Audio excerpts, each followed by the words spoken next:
ನಮ್ಮ ಕರ್ತನೂ ರಕ್ಷಕನಾಗಿರುವ ಯೇಸು ಕ್ರಿಸ್ತನ ನಾಮದಲ್ಲಿ ಸತ್ಯವೇದದ 44ನೇ ಪುಸ್ತಕವಾಗಿರುವ ಅಪೊಸ್ತಲರ ಕೃತ್ಯಗಳಲ್ಲಿನ 1ನೇ ಅಧ್ಯಾಯದಿಂದ 5ನೇ ಅಧ್ಯಾಯಗಳವರೆಗಿನ ಪ್ರಶ್ನೋತ್ತರಗಳನ್ನೊಳಗೊಂಡ ಈ ಮೊದಲನೆಯ ಸಂಚಿಕೆಗೆ ತಮ್ಮೆಲ್ಲರಿಗೂ ಸ್ವಾಗತ. ಈ ಸಂಚಿಕೆಯಲ್ಲಿ ನಾವು ಪ್ರತಿ ಪ್ರಶ್ನೆಗೂ 10 ಸೆಕೆಂಡ್ಗಳ ಕಾಲಾವಕಾಶವನ್ನು ಕೊಡುತ್ತೇವೆ. ಈ 10 ಸೆಕೆಂಡುಗಳ ಒಳಗೆ ನಿಮಗೆ ಗೊತ್ತಿರುವ ಉತ್ತರವನ್ನು ಕಮೆಂಟ್ ಬಾಕ್ಸ್ ನಲ್ಲಿ ತಿಳಿಸಲು ಪ್ರಯತ್ನಿಸಿ. ನಂತರ ನಾವು ಹೇಳುವ ಉತ್ತರವನ್ನು ನೀವು ಕೊಟ್ಟಿರುವ ಉತ್ತರದೊಂದಿಗೆ ಪರಿಶೀಲಿಸಿಕೊಳ್ಳುವುದರ ಮೂಲಕ ನಿಮ್ಮ ಸತ್ಯವೇದ ಜ್ಞಾನವನ್ನು ನೀವೇ ಪರಿಶೀಲಿಸಿಕೊಂಡಂತಾಗುವುದು. ಹಾಗಾದರೆ ಬನ್ನಿ ಇಂದಿನ ಪ್ರಶ್ನೋತ್ತರಗಳನ್ನು ಗಮನಿಸೋಣ. ಮೊದಲನೆಯ ಪ್ರಶ್ನೆ, ಇಸ್ಕರಿಯೋತ ಯೂದನಿಗೆ ಬದಲಾಗಿ ಅಪೊಸ್ತಲನಾಗಿ ಆರಿಸಿಕೊಳ್ಳಲ್ಪಟ್ಟ ಶಿಷ್ಯನ ಹೆಸರೇನು?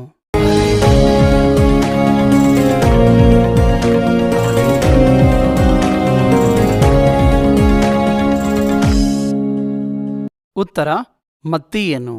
ಎರಡನೆಯ ಪ್ರಶ್ನೆ, ಮೇಲಂತಸ್ತಿನ ಮನೆಯಲ್ಲಿ ಸೇರಿ ಬಂದಿದ್ದವರಿಗೆ ಕಾಣಿಸಿದ ಸಂಗತಿ ಏನು?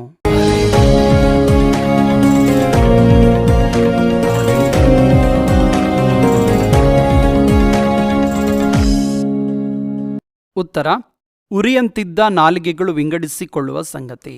ಮೂರನೆಯ ಪ್ರಶ್ನೆ, ಅನ್ನನ ವೃತ್ತಿ ಯಾವುದು?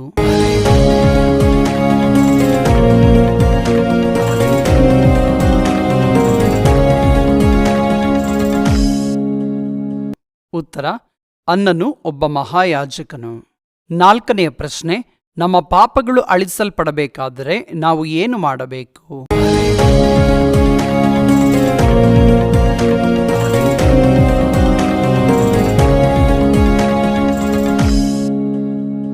ಉತ್ತರ ಪಶ್ಚಾತ್ತಾಪ ಪಟ್ಟು ದೇವರ ಕಡೆಗೆ ತಿರುಗಿಕೊಳ್ಳಬೇಕು. ಐದನೆಯ ಪ್ರಶ್ನೆ, ಭೂಮಿಯನ್ನು ಮಾರಿ ಅದರ ಒಂದು ಭಾಗವನ್ನು ಬಚ್ಚಿಟ್ಟುಕೊಂಡವರು ಯಾರು?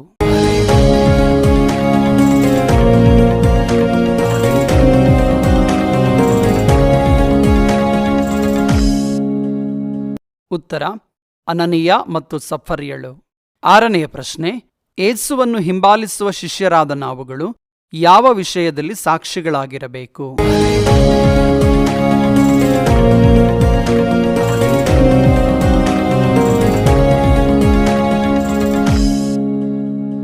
ಉತ್ತರ ಯೇಸುವಿನ ಪುನರುತ್ಥಾನದ ವಿಷಯವಾಗಿ. ಏಳನೇ ಪ್ರಶ್ನೆ, ಕರ್ತನ ಆಗಮನದ ಮಹಾದಿನವು ಬರುವುದಕ್ಕೆ ಮೊದಲು ಭೂಮಿಯಲ್ಲಿ ಮತ್ತು ಆಕಾಶದಲ್ಲಿ ಉಂಟಾಗುವ ಕಾರ್ಯಗಳು ಯಾವುವು?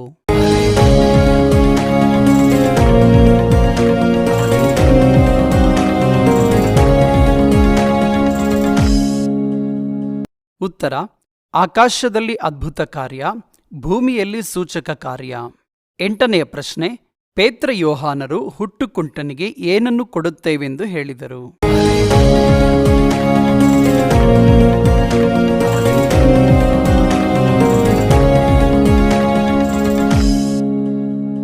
ಉತ್ತರ ಅವರು ನಮ್ಮಲ್ಲಿರುವುದನ್ನು ಕೊಡುತ್ತೇವೆ ಎಂದು ಹೇಳಿದರು. ಒಂಬತ್ತನೆಯ ಪ್ರಶ್ನೆ, ಬಾರ್ನಬ ಎಂದರೇನು?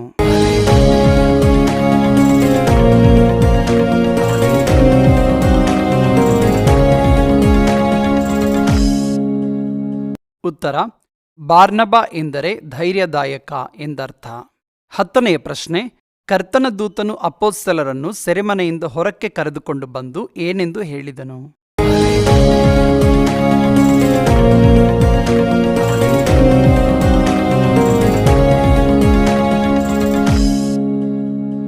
ಉತ್ತರ ನೀವು ಹೋಗಿ ದೇವಾಲಯದಲ್ಲಿ ನಿಂತುಕೊಂಡು ಸಜೀವ ವಿಷಯವಾದ ಮಾತುಗಳನ್ನು ಜನರಿಗೆಲ್ಲ ಹೇಳಿರಿ ಎಂದು ಹೇಳಿದನು. ಸತ್ಯವೇದದ ಪ್ರಶ್ನೋತ್ತರಗಳನ್ನೊಳಗೊಂಡ ಈ ರೀತಿಯ ಸಂಚಿಕೆಗಳು ಪ್ರತಿ ಬುಧವಾರ ಸಂಜೆ 6 ಗಂಟೆಗೆ ಕೃಪಾ ಸಮೃದ್ಧಿ ವಿಜಯಪಾಲ್ ಎಂಬ ಯೂಟ್ಯೂಬ್ ಚಾನೆಲ್ನಲ್ಲಿ ಪ್ರಸಾರ ಮಾಡಲಾಗುವುದು.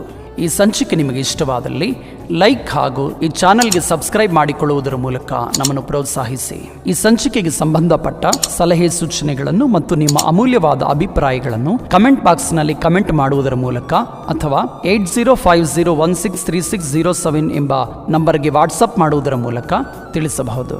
ಈ ಸಂಚಿಕೆ ಮೂಲಕ ನೀವು ಪ್ರಯೋಜನ ಹೊಂದಿದ ಹಾಗೆ ಮತ್ತೊಬ್ಬರು ಪ್ರಯೋಜನ ಹೊಂದುವಂತೆ ದಯಮಾಡಿ ಈ ಸಂಚಿಕೆಯನ್ನು ಇತರರೊಟ್ಟಿಗೆ ಶೇರ್ ಮಾಡಿ. ನಮ್ಮ ಕರ್ತನಾದ ಯೇಸು ಕ್ರಿಸ್ತನು ನಮ್ಮ ಹೃದಯಗಳಲ್ಲಿ ತನ್ನ ವಾಕ್ಯವನ್ನು ಸಮೃದ್ಧಿಯಾಗಿ ತುಂಬಿಟ್ಟುಕೊಳ್ಳುವ ಕೃಪೆಯನ್ನು ನಮ್ಮೆಲ್ಲರಿಗೂ ದೇವರು ದಯಪಾಲಿಸಿ ನಮ್ಮೆಲ್ಲರನ್ನು ಆಶೀರ್ವದಿಸಲಿ. ಆಮೇನ್, ಆಮೇನ್, ಆಮೇನ್.